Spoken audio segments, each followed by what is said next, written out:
Assalamualaikum warahmatullahi wabarakatuh. Hai guys, hari ini alhamdulillah aku dapat kesempatan buat datang langsung ke acara sharing time Ustadz Hanan Ataki. Kali ini temanya adalah tentang why always me. Kenapa harus selalu aku gitu ya. Nah, ini adalah kali ketiga aku ikut kajian Ustadz Hanan Ataki dan ini di Menara 165. Nah, ini di luarnya banyak yang jual-jual gini guys, kayak bazar-bazar ya. Jadi seru juga sih. Jadi kita sambil dengar kajian, ini kita bisa sambil cuci mata dulu.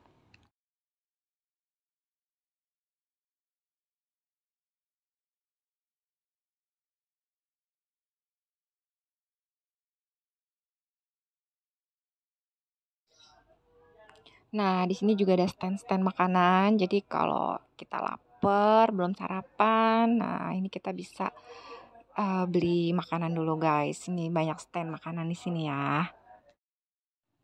Oke guys, karena sebentar lagi acaranya udah mau mulai, jam 11 mulai nih nanti. Jadi aku masuk dulu. Nah, ini kita langsung dengerin kajiannya. Ini dia gurunda kita, Ustadz Hanan Ataki. Masya Allah.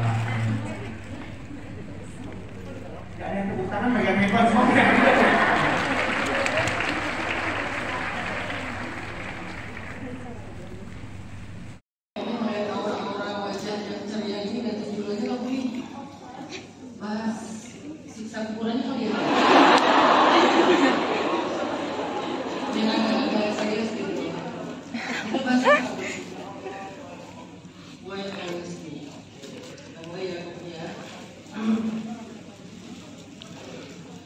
Bismillahirrahmanirrahim. Assalamualaikum warahmatullahi wabarakatuh.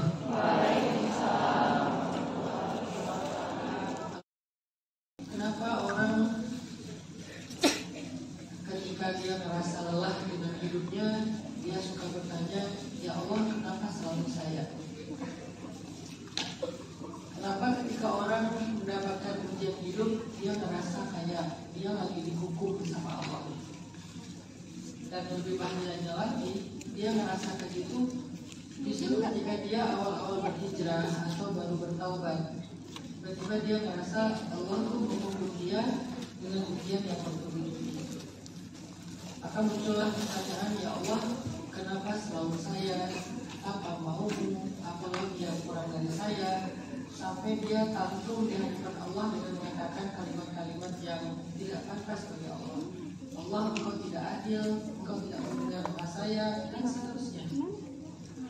Kenapa ketika kita ngerasa capek, ngerasa nggak kuat, ngerasa banyak beban, ngerasa terluka, trauma, anxiety, khawatir, cemas, kita merasa bahwa diri kita itu kayak lagi dikerjain oleh takdir. Kita ngerasa kayak Allah itu marah sama kita. Kemudian Allah memberikan kita hukuman dari ujian-ujian yang sangat berat.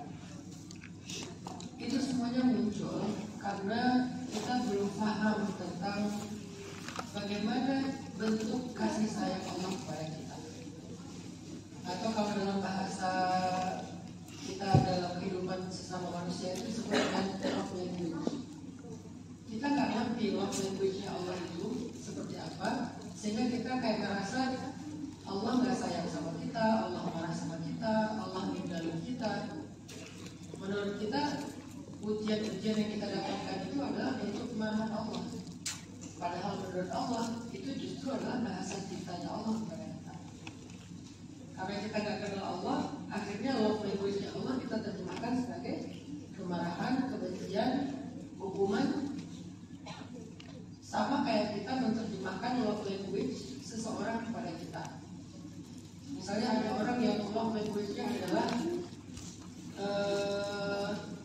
physical touch. Misalnya ada pasangan yang love language-nya kepada pasangannya adalah physical touch. Apanya sih love language? Physical touch, terus service, quality time.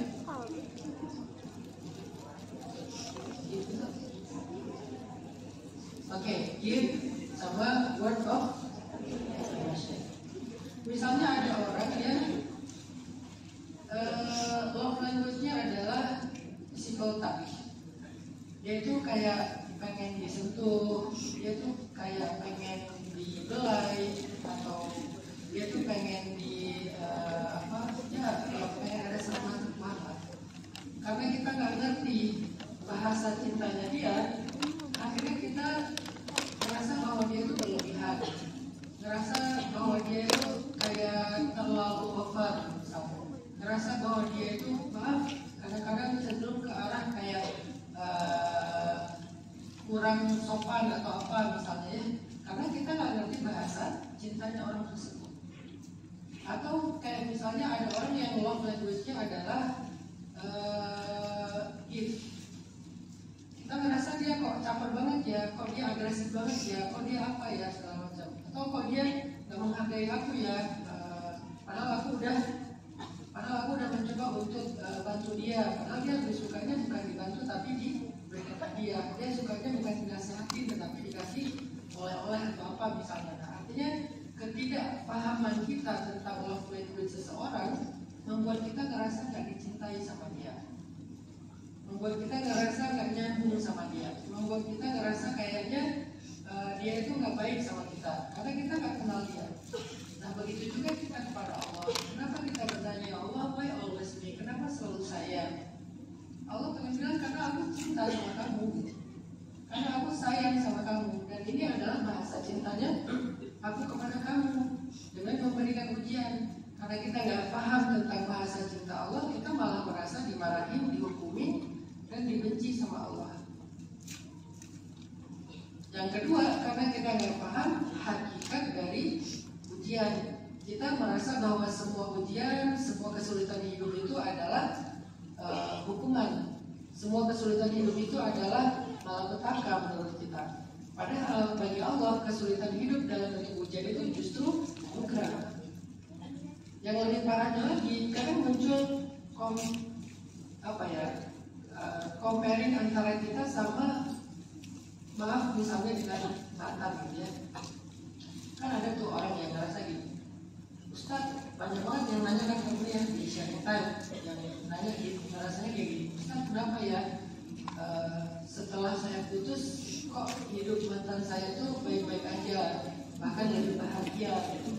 Padahal dia udah zolim sama saya, sedangkan saya yang terzolimi, kok saya hidupnya makin sulit, makin banyak masalah. Rasanya hidup itu nggak adil. Kenapa orang yang zolim dapat kebaikan, sedangkan saya yang terzolimi dapat banyak ujian? Karena dia berharapnya setelah diputusin atau ditinggal pas lagi sayangnya itu, pacarnya kecelakaan lah mungkin, atau masuk ke dalam truk lah, atau apalah gitu ya, kayak ini senjata virusnya misalnya. Dia kayak ekspektasinya ya si mantannya itu jadi kayak sengsara gitu, tapi malah kenapa mantannya jalan-jalan, mantannya malah happy-happyan, seru-seruan, karirnya makin bagus segala macam, dia ngerasa nggak fair. Kok bisa kayak gitu? Karena dia merasa bahwa yang namanya ujian itu adalah kesusahan, sedangkan kenikmatan itu anugerah.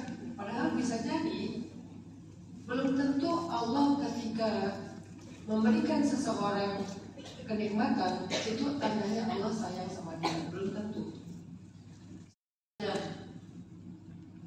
Surat 89 ayat 15, Allah pernah nyinggung tuh tentang kesalahpahaman manusia terhadap ujian dan kenikmatan. Kata Allah, فَأَمَّا الْإِنسَانُ إِذَا مَبْتَلَاهُ رَبُّهُ فَأَكْرَمَهُ وَنَعَمَهُ فَيَقُولُ رَبِّي أَكْرَمَنِ وَأَمَّا إِذَا مَبْتَلَاهُ فَقَدَرَ عَلَيْهِ رِزْقَهُ فَيَقُولُ رَبِّي أَهَانَنِ. Manusia itu, kenapa Allah ngomongin manusia? Karena manusia itu pada dasarnya sering salah paham. Allah nggak bilang orang beriman. Kalau orang beriman itu biasanya dia nggak salah paham, dia ngerti maksud Allah. Jadi kalau yang di-mention itu adalah manusia, Maka dengan segala kekurangan-kekurangan manusia, dia tergesa-gesa, dia bodoh, dia lemah, dia ini, dia itu. Nah, Allah bilang, al-insan, manusia itu, idza mabtalahu rabbuhu fa'akramah wa na'amah, kalau Allah uji dia dengan kemuliaan, Allah uji dia dengan kenikmatan, malah dia bilang Allah memuliakan saya. Sedangkan kalau dia diuji dengan rezeki yang sedikit, dia bilang Rabbi ahanan, Allah menghinakan saya. Jadi kesannya bagi manusia yang namanya nikmat itu adalah anugerah, sedangkan kesusahan itu adalah ujian. Padahal dua-duanya bisa jadi ujian. Makanya ayatnya ibtalah. Allah kadang menguji seseorang dengan nikmat, kadang juga menguji seseorang dengan kesusahan hidup. Itu sama-sama ujian. Jadi nggak bisa kita nge-compare diri kita sama mantan kita. Kalau kita diuji, dia itu dikasih anugerah. Mentang-mentang hidupnya lagi nyaman sekarang. Belum tentu juga. Belum tentu juga orang yang diberikan nikmat itu berarti dia disayang, sedangkan yang diberikan kesusahan berarti dia dibenci. Nggak kayak gitu kata Allah. Kata Allah di ayat 17, kalla, nggak gitu kata Allah. Sama sekali nggak kayak gitu. Jadi ini anggapan yang keliru dari manusia di ayat 15 dan 16, seolah-olah kalau akramahu wa na'amahu, dikasih kemuliaan, dikasih ketenaran, makin terkenal, followersnya nambah, jadi trending topik, viral di mana-mana, masuk labis syariah. Apa itu labis syariah? Gosip sambil zikir. Subhanallah, gak nyangka ya namanya labis. Saya hitung saya setiap 6 bulan kali masuk labis syariah. Kadang aja 16 kali viral, 16 kali viral. Sampai-sampai saya udah siap-siap ya, kalau udah 5 bulan gak viral, nih kayak bulan depan nih viral. Yang edit video lah, yang bikin konten lah, yang bikin berita-berita aneh lah, segala macam. Jadi kalau makin terkenal, makin nambah followers, makin sering masuk TV, makin trending topik, makin FYP, dia ngerasa Allah sayang banget sama saya. Makin dikasih na'amah, dikasih nikmat-nikmat, segala yang dia pengenin dia dapetin, terus dia bilang akraman, Allah sayang banget sama saya. Begitu dikasih faqadara alaihi rizqah, dikurangin sedikit rezekinya, dikurangin sedikit kesehatannya, dikasih sedikit masalah dalam hidup, dia langsung bilang Rabbi ahanan, Allah menghukum saya, Allah marah sama saya, Allah gak suka sama saya. Allah bilang apa? Kalla, gak gitu, gak gitu loh. Gak lain, kesimpulannya aja nggak kayak gitu maksud Allah. Sehingga Allah pengen ngajarin kepada kita seperti apa sih love language-nya Allah, seperti apa sih bahasa cintanya Allah. Kenapa sampai Allah mengatakan bahwa ujian itu tanda-tanda cinta Allah kepada seorang hamba. Sampai muncul hadis orang yang paling banyak diuji itu adalah para nabi, kemudian para sholihin. Kan mereka paling dicintai sama Allah, tapi kok paling banyak diuji? Karena ujian adalah bahasa cintanya Allah. Bagaimana kita memaknai semua ini? Dan itu kayak malapetaka, ujian itu susah banget kok dibilang ada cinta. Kok Allah mencintai seorang hamba dengan kesusahan? Nah inilah titik salah pahamnya hamba kepada Allah, sehingga muncullah pertanyaan, ya Allah, why always me? Kenapa selalu saya? Logika pertama yang saya ingin share ke kalian adalah, jadi semua yang kita alami dalam hidup itu namanya musibah. Jadi musibah itu bahasa Arab, asoba yusibu, isobah, musibah. Musibah jadi bahasa Indonesia musibah. Karena orang Indonesia nggak bisa bilang sod, akhirnya di sin musibah. Kan susah kalau kita ngomong, ini kasihan banget dia lagi dapat musibah. Saya berusaha. Lo kenapa kesel? Berusaha karena susah banget kasih banget dia dari ketimpa musibah. Ya, gara-gara kesel sama. Berusaha jadi musibah. Oke, namanya asoba itu sesuatu yang menimpa, itu secara bahasa ya. Asoba, yusibu, isobah, musibah, sesuatu yang menimpa. Kemudian musibah ini ketika sampai ke bumi dibagi menjadi dua bentuk. Ada musibah yang bentuknya ibtila namanya. Ibtila itu bahasa lainnya bala. Bala itu bahasa Arab yang jadi lagi-lagi jadi bahasa Indonesia. Bala, tahu bala? Bukan bala-bala. Bala pakai sarapan bala-bala, sama buka puasa juga bala-bala. Ya kan itu kan musibah. Jadi musibah itu kalau sampai kepada manusia di muka bumi itu ada dua bentuk. Yang pertama bentuknya bala, ibtilah, bahasa Indonesianya ujian. Ibtilah atau bala artinya ujian. Nah yang kedua namanya uqubah atau akibah. Lagi-lagi akibah itu bahasa Arab yang jadi bahasa Indonesia akibat. Karena kita nggak bisa bilang ain dan qaf, jadilah akibat. Kan susah kalau ngomong pakai bahasa Arabnya. Bukan akibahnya kan jadi gini, susah kan akibah gitu kan ya. Jadi keselnya orang lidahnya, jadilah akibat. Nah akibah atau uqubah itu artinya hukuman. Dua-duanya namanya musibah. Jadi musibah itu ada dua. Yang pertama namanya ibtilah, bala, ujian. Yang kedua namanya uqubah, akibah atau hukuman. Jadi sama-sama susah, sama-sama berat, sama-sama masalah, tapi dia bentuknya berbeda. Yang satu ujian, yang satu hukuman. Apa yang membedakan ujian sama hukuman? Kalau ujian itu tuh tujuan dia diberikan ke dalam kehidupan manusia justru untuk menggugurkan dosa, mengangkat derajat, membentuk karakter, mendewasakan dia, memberi dia pengalaman-pengalaman berharga yang pada akhirnya memberi dia kebahagiaan dari ujian-ujian tersebut. Ini namanya ibtilah. Dan ini diberikan kepada mereka yang beriman, yang bertaubat, yang baru berhijrah, yang sedang memperbaiki diri, diberikanlah ibtilah, ujian-ujian.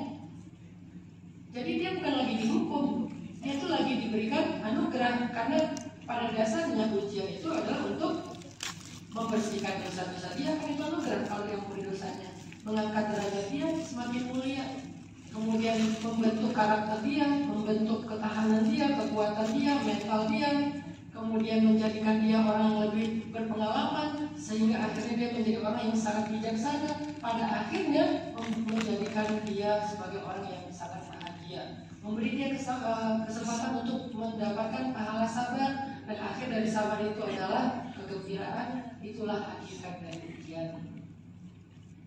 Tapi kalau ubah atau akibah itu tuh murni hukuman.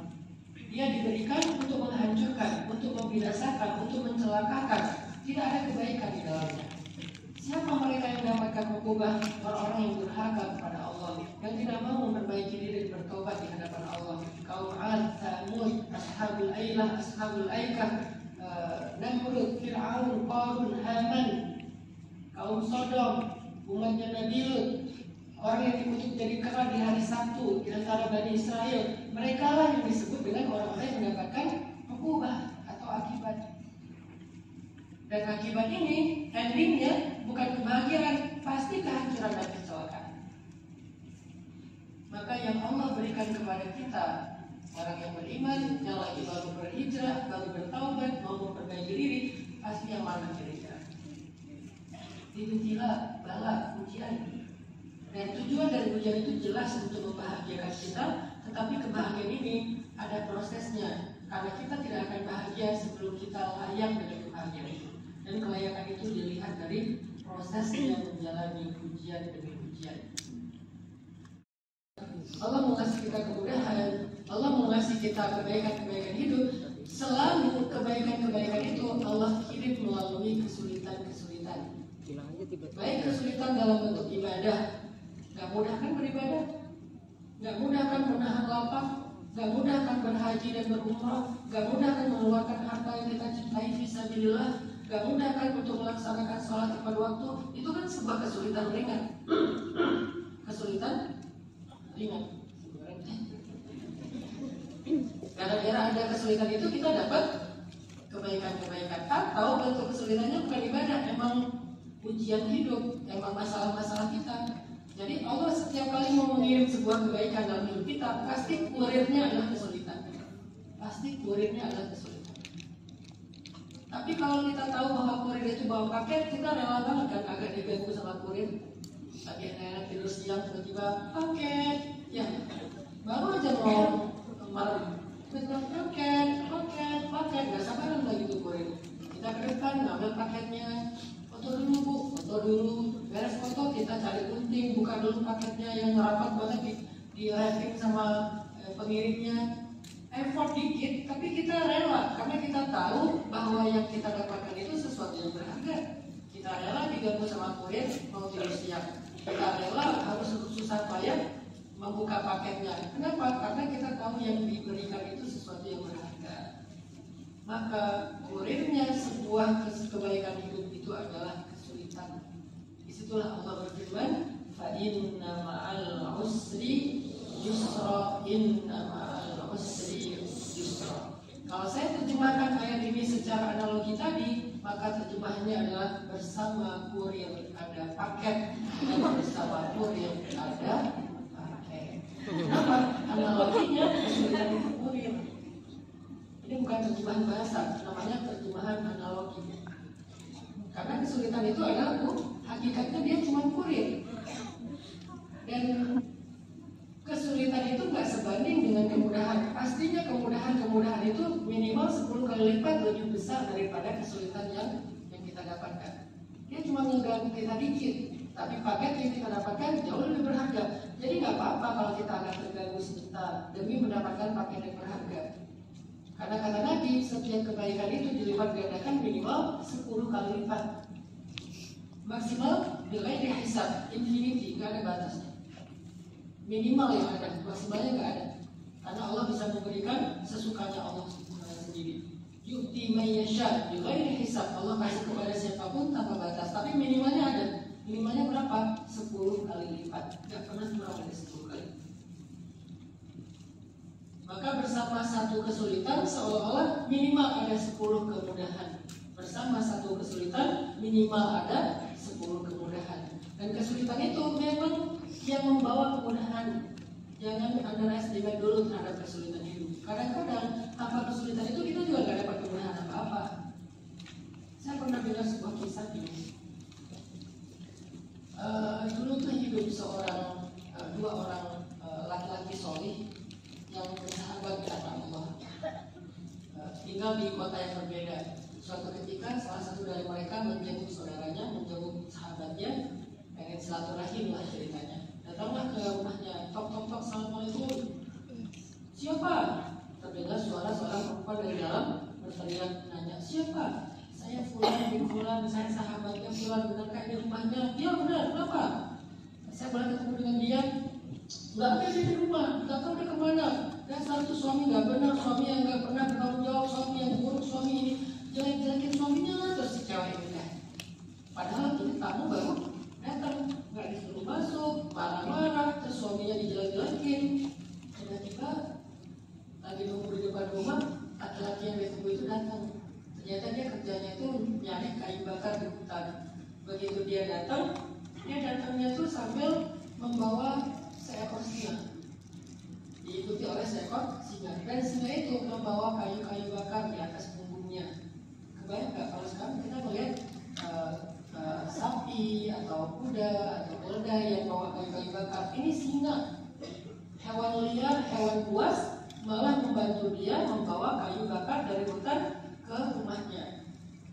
Assalamualaikum warahmatullahi wabarakatuh. Masya Allah, saudaraku dari mana? Saya pengen ketemu kamu segala macam. Udah sebentar ya, saya taruh barang dulu ke belakang. Singanya dibawa ke belakang, taruh barang, singanya balik ke hutan.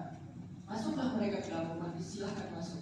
Ke dalam rumah, laki-laki yang punya rumah ini nyiapin segala macam hidangan buat tamunya.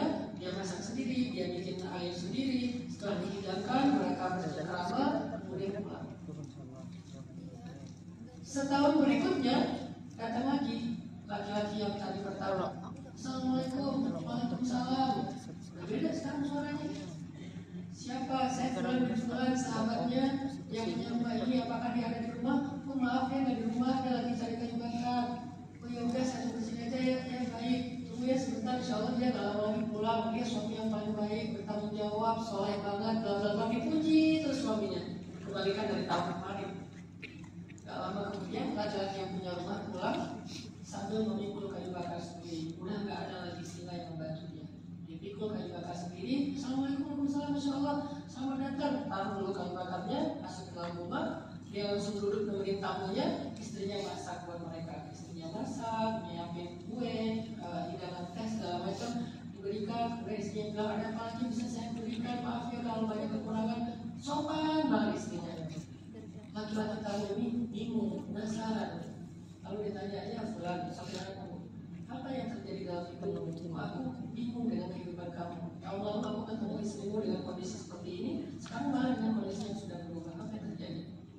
Laki-laki yang menjawab ini cerita, ya tahun lalu kau bertemu dengan istriku, di mana dia menjadi ujian selama bertahun-tahun dalam hidup aku.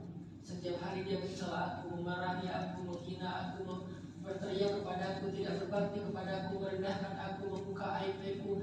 Maka itu aku hadapi dengan sabar bertahun-tahun. Ketika di rumah aku diberikan ujian, maka kau lihat bagaimana Allah memudahkan aku di luar rumah dalam mencari nafkah. Sampai Allah mengutus hewan-hewan buas untuk membantu aku mengangkat kayu bakar. Karena kesulitan di rumah, maka kemudahan di luar rumah. Kemudian istriku meninggal. Lalu Allah memberikan aku istri yang solehah yang kau lihat sekarang. Jadi istri yang dulunya udah meninggal ceritanya. Yang nikah dikasih istri yang solehah. Maka kau tidak lagi melihat suara teriakan itu. Aku diberikan istri yang solehah, yang baik, yang berbakti, yang menghargai suami. Begitu aku tidak lagi dapat kesulitan di rumah, kau lihat aku tidak lagi mendapatkan kemudahan di luar rumah. Aku mencari barang sendiri, ngangkut sendiri, pulang sendiri, tidak ada yang membantu aku di luar rumah. Wahai saudaraku, benarlah Allah bahwa di setiap kesulitan itu Allah berikan kemudahan dari jalan-jalan yang lain. Berdamailah dengan kesulitan, karena semua kita pasti senang dan berdamai dengan kemudahan.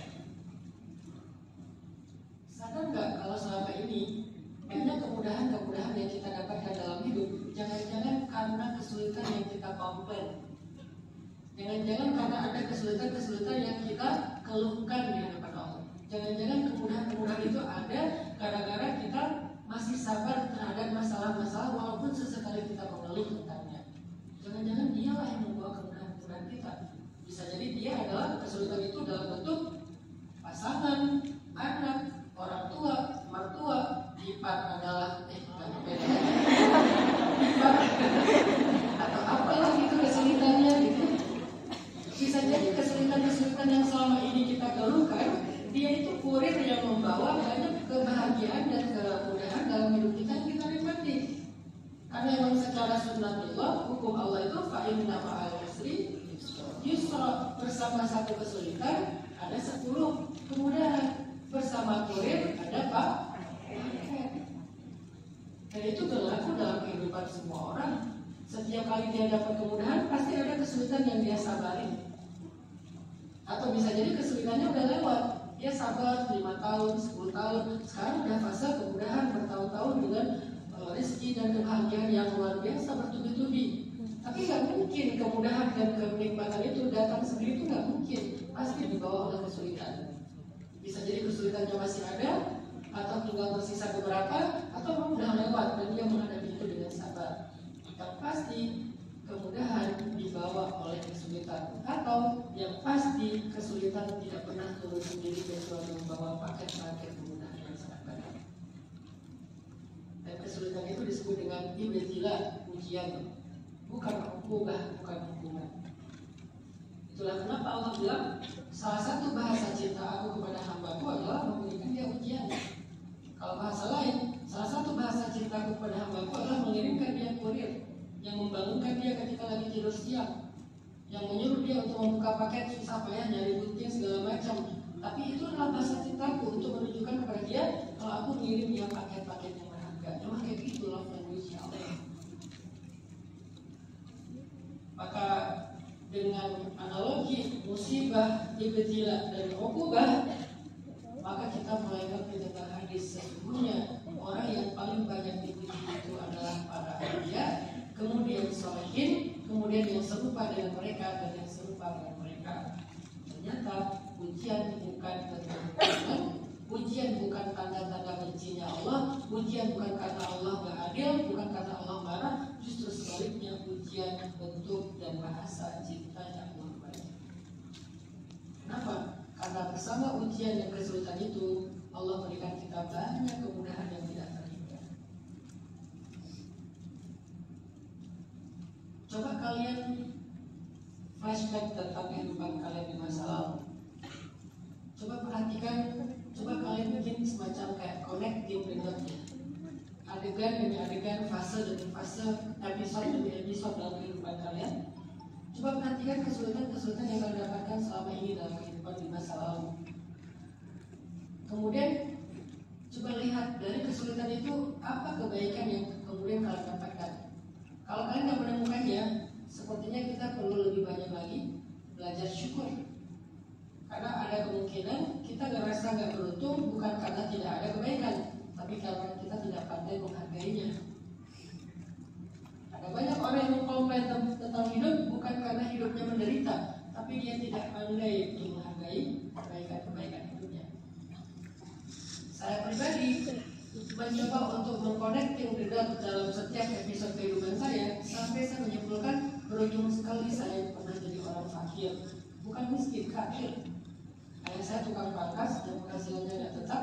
Saya tahu kita fakir gara-gara pas dapat zakat fitrah dalam bentuk amplop bulan lebaran, itu ditulis nama ayah saya Abdul Rahman ya, Abdul Rahman dalam kurung fakir. Agak bete sih saya, ngapain harus nulis fakir gitu, pakai kode kayak F. Kalau miskin N gitu kan ya, ngapain harus jelas fakir, Abdul Rahman, kita pakai banget ya. Sedih saya sebetulnya, agak bete kan ya, dapat amplop ya gimana lah, buat makan lontong, opor segala macam ya, dikasih amplop Abdurrahman fakir. Kenapa fakir? Karena kita makan aja susah, nggak punya rumah segala macam. Tapi kehidupan yang sulit di masa kecil itu membentuk mental, sehingga saya sedikit orang yang nggak sedikit sih, kondisi saya orangnya saya agak high risk taker, orang yang berani mengambil resiko. Kenapa? Karena udah terbiasa nothing tulus. Jadi orang kalau misalnya dia berdirinya di tempat yang rendah, nggak akan takut jatuh kan? Yang takut jatuh itu siapa? Orang yang berdirinya ketinggian. Dan makin tinggi dia berdiri, jatuhnya makin sakit. Makin rendah dia berdiri, jatuhnya ya biasanya paling keselio ke luar sedikit. Jadi kalau kita terbiasa berdiri di tempat rendah, kita tuh nggak akan takut jatuh. Orang yang takut jatuh dan sakit banget ketika jatuh, pasti dia berdirinya tuh tinggi. Ini filosofinya. Pasti dia berdirinya tinggi. Pasti dia menempatkan dirinya terlalu tinggi, sehingga sedikit saja dijatuhkan orang, sakitnya tuh sakit banget. Kalau dia berdirinya rendah, dijatuhkan orang, ya nggak apa-apa. Nggak pengen merasakan sakit yang terjatuh, maka berdirilah di tempat yang rendah. Rendahkan hatimu, rendahkan egomu, maka kamu gak akan pernah merasakan betapa sakitnya jatuh. Orang yang sakit ketika merasa jatuh adalah orang yang menempatkan dirinya di tempat yang tinggi, tinggi hatinya, tinggi egonya, tinggi harga dirinya. Maka sedikit saja dicolek, sedikit saja direndahkan, dia jatuhnya itu patah banget. Udah. Allah panggil kita dengan dua cara. Sebetulnya 3 cara Allah memanggil hambanya. Satu, Allah panggil dengan azan. Hayya 'alas shalah.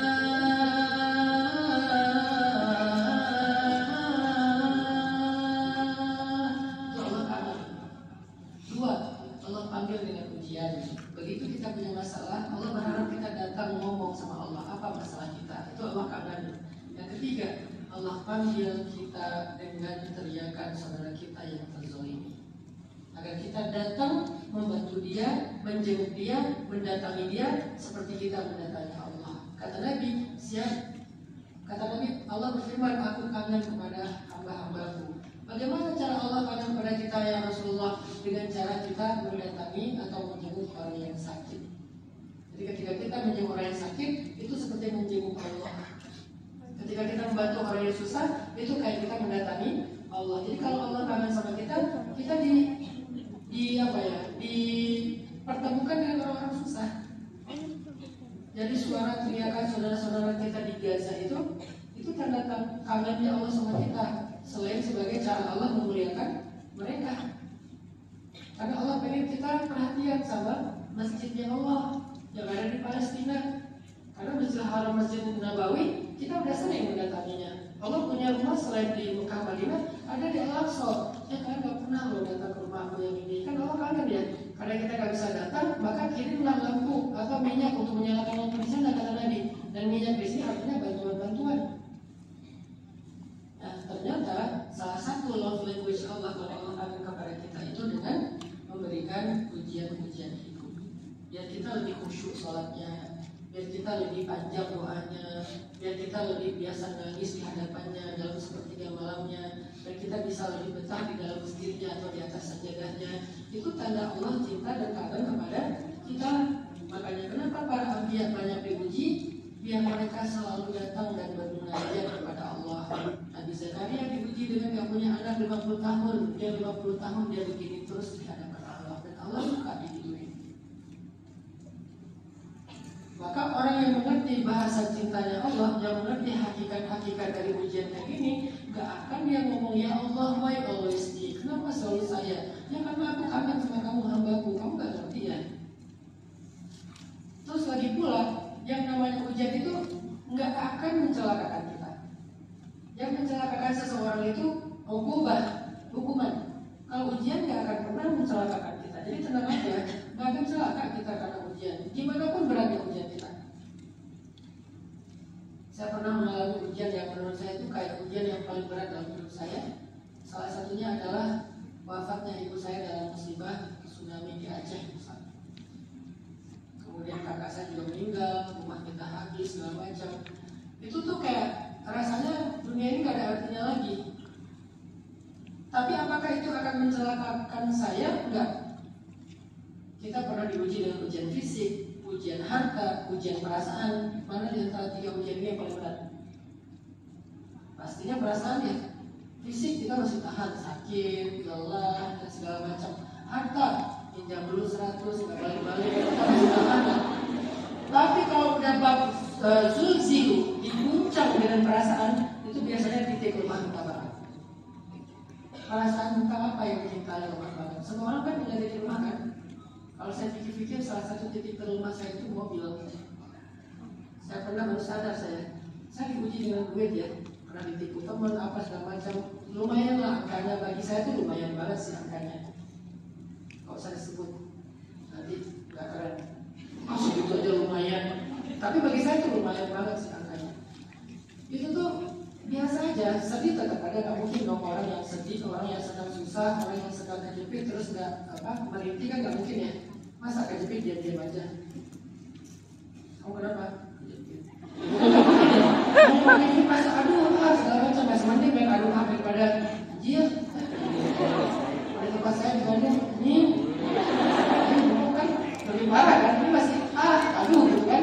Namanya kejepit, namanya susah, pasti ada namanya kalau kisah merintihnya. Tapi nggak akan bikin saya yang patah-patah banget kan. Walaupun ujian hartanya angkanya lumayan, tapi begitu mobil saya dibawa sama teman saya dinaikin ke trotoar terus bawahnya ke gasong, itu saya kena mental sebulan saya nggak bisa makan, nggak bisa tidur. Padahal saya pernah diuji harta yang nilainya 2 kali lipat dari harga mobil. Artinya kan ya udahlah, kalau harta aja pernah, uang aja pernah ditipu orang 2 kali lipat dari harga mobil itu nggak apa-apa. Kenapa? Mobil ini bukan tentang angka, ini tentang sayang. Karena saya sayang banget di apik-apik itu mobil. Kebayang 2 hari sekali saya punya 2 parfum, dan itu parfum saya banget lah ya. Satu saya taruh di tas, mana-mana saya bawa. Satu lagi saya taruh di dalam mobil. Itu kalau mau pakai mobil saya keluarin, saya semprot itu dashboardnya, semprotin, dilap-lap, nah kayak petugas Masjidil Haram ngelap Ka'bah, gelap ya wangi. Jadi kalau saya naik ke mobil itu wangi. Dan saya akan sangat bahagia kalau saya pas keluarga saya naik ke mobil bilang, wah mobilnya harum banget kan, nyaman ya. Saking disayangnya, begitu kena trotoar itu kena mental, langsung nggak bisa makan. Sampai kamu nanya, bisa kenapa kempong banget seminggu ini? Dia nggak tahu aja karena saya kena mobil, dia kena mental saya. Ternyata titik lemah saya adalah perasaan saya tentang mobil, karena healing saya itu mobil. Kalau saya lagi bete di rumah, saya ambil kunci langsung saya Tokyo Drift ya. Jadi kayak keliling kota, getol, dan diri-dirinya saya itu kan detail ya. Saya pernah sama ajudan saya dari Malang tuh, pokoknya lagi ada ujian lah di Malang, berat banget ujiannya kan. Pas pulang kan malam-malam tuh jam 1 malam mau pulang. Dia bilang, Pak saya nyetir. Enggak, aku nyetir. Kenapa? Bapak dari seharian capek. Justru ini healing aku. Jadi saya ngambil kunci, saya nyetir, itu healing. Begitu kena mobil, itu langsung rasanya tuh yang kegasok itu di sini. Sakitnya lumayan sih. Nah, perasaan apa yang menjadi titik lemah kalian? Anak-kah, diri kalian kah, harta kah, baju kah, skincare kah, atau apalah? Apa yang bikin kalian sangat lemah? Karena Allah menguji kita di titik itu. Tujuannya apa? Biar kita tuh lebih baperan aja saat sholat. Biar kita tuh lebih kangen aja sama Allah. Tapi la tahzan. Kalau Allah kasih kita ujian yang paling berat, berarti mau dikasih rewardnya juga yang luar biasa. Tidak akan kecil.